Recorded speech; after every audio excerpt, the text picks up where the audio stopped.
Marbury. There is a very pretty village by this name, in Cheshire.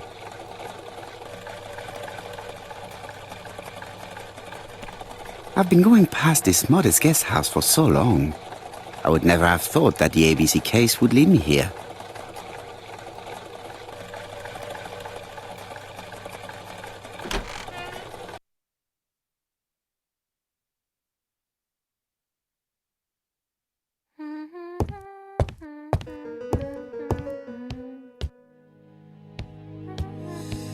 How do you do? You must be Mr. Erkülem Puaro. Chief Inspector Jupp told me that you might be coming. Madame, you may be of valuable help to me. It would be my pleasure to help you. Will there be some journalists there as well? I think you might even be interviewed. You are key witness. I've suspected him for some time, but he appeared so harmless. Oh yes, sometimes he got angry and waved his arms about. But even then, he wasn't frightening. And he was as gentle as a lamb again immediately afterwards. It was only this morning that I understood. He told me he was going to Cheltenham, but my daughter saw him at Euston Station. It's not the right station. To get to Cheltenham, you have to take the train from Paddington. And what's more, Mr. Cuss left behind an A.B.C. with Doncaster underlined. As you can imagine, when I saw that, I called Scotland Yard. Well done. You were right. He did go to Doncaster. So I was right to warn the police. Tell me, did you have any other reason to suspect Mr. Cust? Well, he's odd. Sometimes he coughs really loudly and complains that his throat is burning, and sometimes he talks to himself and stares into space. He told me that it was because of a wound he got in the war. His head hasn't been quite right since, he said. And then he was in Churston when that millionaire got murdered. I found his train ticket when I washed his coat. He didn't want me to wash his shirt. He washed it himself. But I did see big brown stains on it. Do you think it was blood? Well, when I saw them, I thought, look, he spilled his wine or his soup all over himself. But now that I think about it, well, they did look like blood. Cust used to travel for his work. Is that correct? Oh, it wasn't for pleasure. He was always unwell on trains. But he had to sell his stockings around England. I have to respect my engagements, he used to say. Do you know where Cust was at the time of the murder in Andover and Bexhill? On June the 21st and July the 25th? No, I don't know. That was a while ago, you know. But surely you keep a register. It won't do you much good. Mr. Cuss rents his room for the year. If he goes away for a few days, I have no reason to make a note of it. Ah! I remember one thing. Bexhill's by the sea, right? Indeed, it is a large seaside resort. Well, as it happens, at the start of July, Mr. Cast asked me to repair his bathing dress. Suspicious, huh? Very interesting. Please continue. I also forgot to say that he started buying newspapers that talked about the case.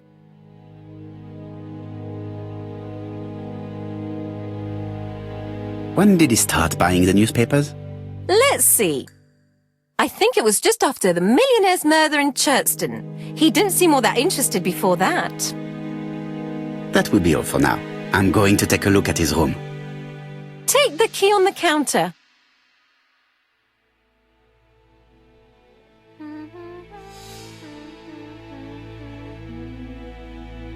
It looks like I've found the real master of this house.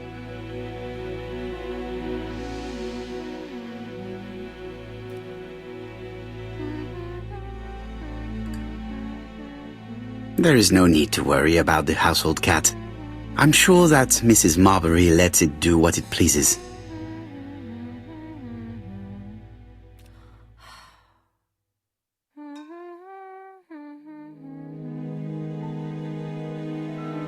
I don't think my register will help you. Mr. Cuss rents his room all year. If he goes away for a few days, I have no reason to make a note of it.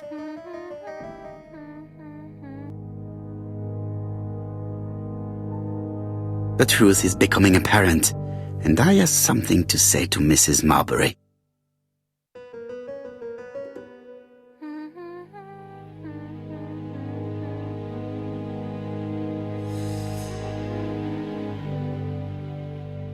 I have something to say to Mrs. Marbury.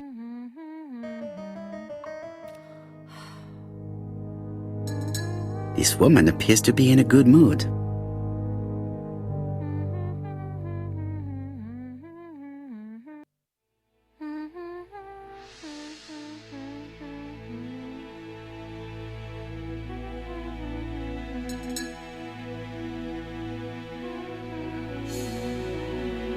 Mrs. Marbury is in a good mood. She is working very precisely in producing incredibly thin peel.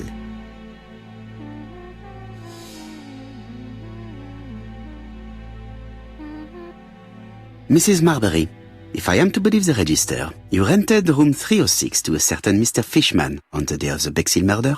Room 306 is Cust's room. Can you explain yourself? Yes, I remember. Just for one night as a favour. Mr. Cust was away, all my other rooms were taken, and poor Mr. Fishman had nowhere to go. It doesn't matter, provided that you remembered to change the sheets. Oh, do you think so?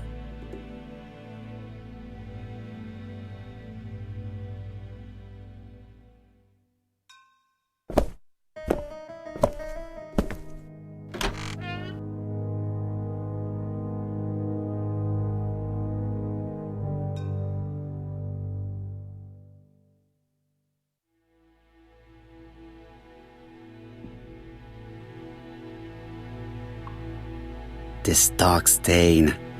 It could be blood, but goodness knows how long it has been there.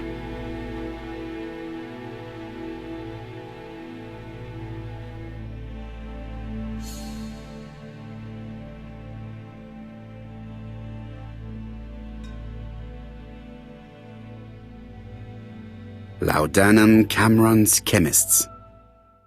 Laudanum, a medicine for coughs. It is what Dr. Clark prescribed for Mrs. Asher. This subject will probably be useful to me.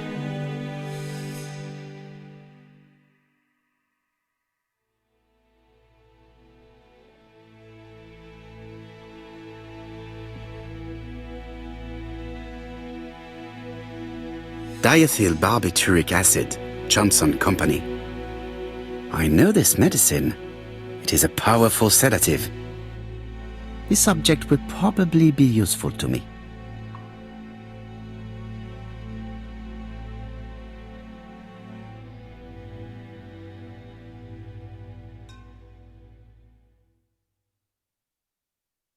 Trousers, white shirts. Everything has been washed very well.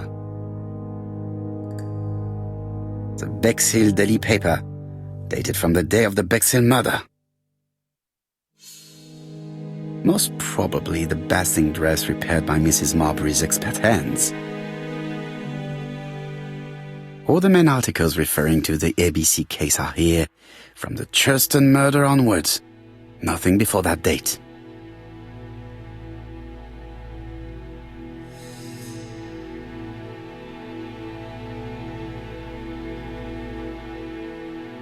How awful.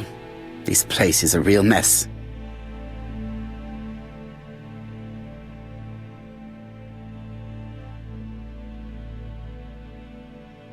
The least we can say is that Mr. Cust is not very concerned about order and balance.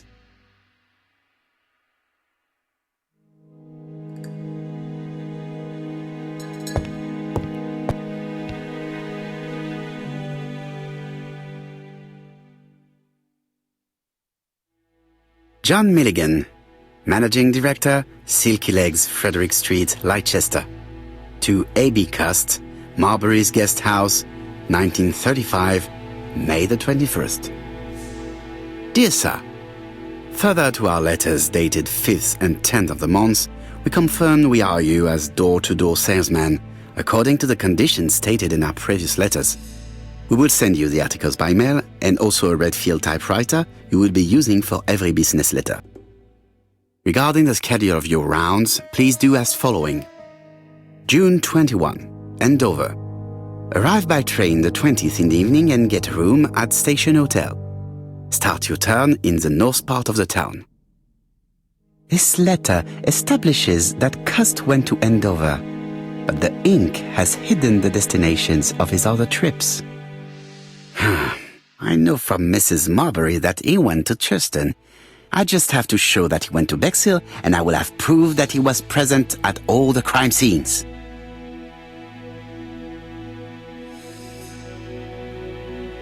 Did Cust drop it when he opened the window, or was it Mrs. Marbury while she was cleaning? I have to get the ribbon. How am I going to do it?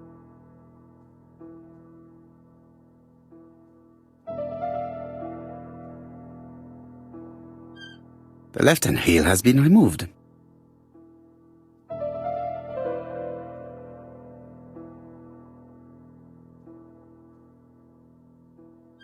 The right-hand heel has been removed.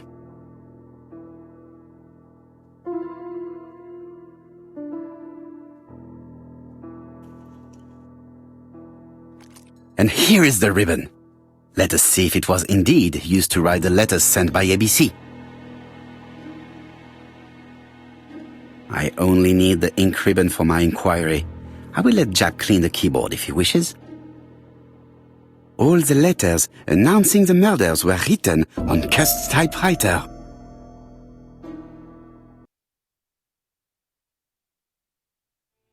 Cust is parsimonious. He keeps his pencils and sharpens them until there is nothing left. It is clear that he did not grow up in luxury. It's an A.B.C.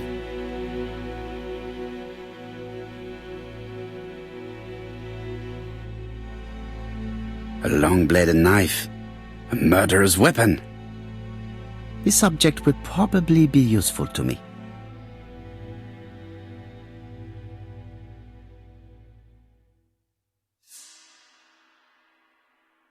War of 1914-1918. By the King's order, the name of Corporal A.B. Cust, Devonshire Regiment, was published on the London Gazette on May the 10th, 1918, as mentioned in a dispatch for gallant and distinguished service. An army dispatch, wounded on the Somme front, victim of a gas attack. Corporal Cust greatly deserves his distinction.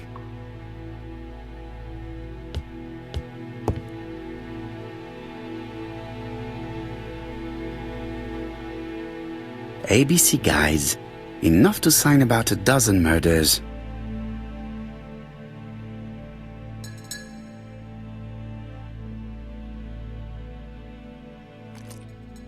This knife is very useful. Who knows, maybe it never cut anything other than string. Stockings. Let us now try and get our brain cells to work.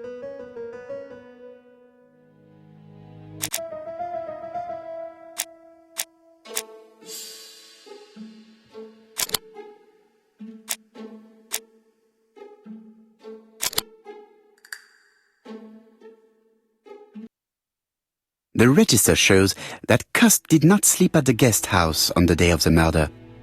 Where was he? Bexhill. The Bexhill paper reveals it.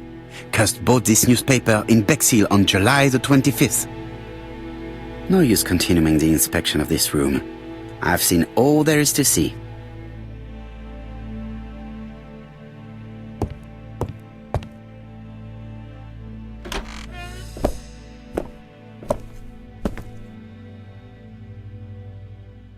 Goodbye, Mrs. Marbury. Thank you for your help. Bye. Ah, Chief Inspector. I was about to leave. Good evening, Chief Inspector. Welcome. Please excuse me, I must go to the kitchen. I'll leave the key of Mr. Cust on the counter. I'm sorry I'm late. I've spent ages with the Doncaster police. And you? I have established one fact. On 3 occasions, Cust was at the scene on the day of the crimes.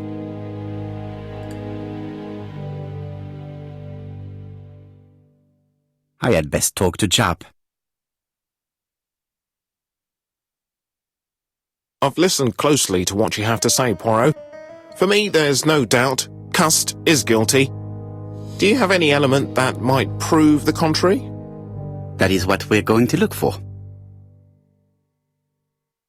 Let us now try and get our brain cells to work.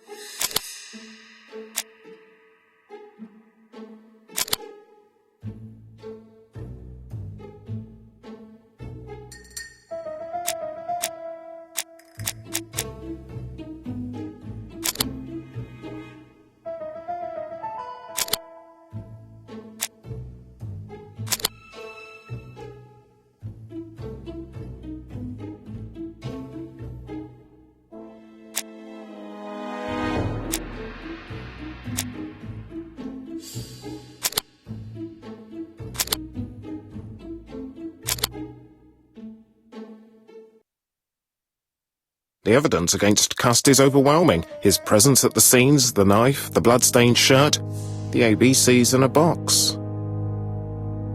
C'est vrai. However, the blood Mrs. Marbury saw on Cust's shirt may have been his own. According to his medical records, he suffers from hemoptysis. The murderer cut Sir Carmichael's throat from behind, and the blood spurted outwards. You would expect the murderer's shirt to be stained on the sleeves, not on the buttonholes. Yet we see quite the opposite. You would expect the murderer to keep the newspaper articles about his crimes. But Cust's collection starts in Cheston, as if it discovered the case rather late. I agree it's troubling, but it doesn't change my mind. There's small details that we should be able to clear up by questioning Cust. When can we talk to him? Doncaster is sending him to us on the first train. Are they questioning him already? He says he can't remember a thing.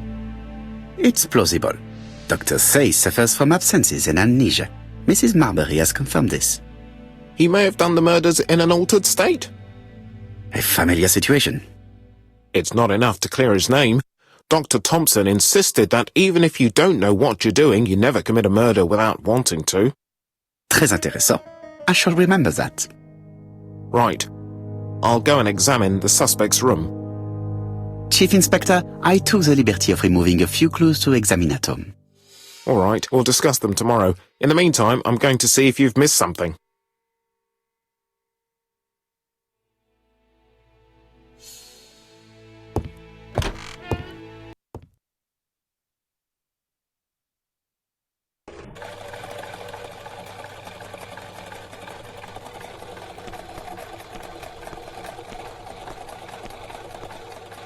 To Scotland Yard, please.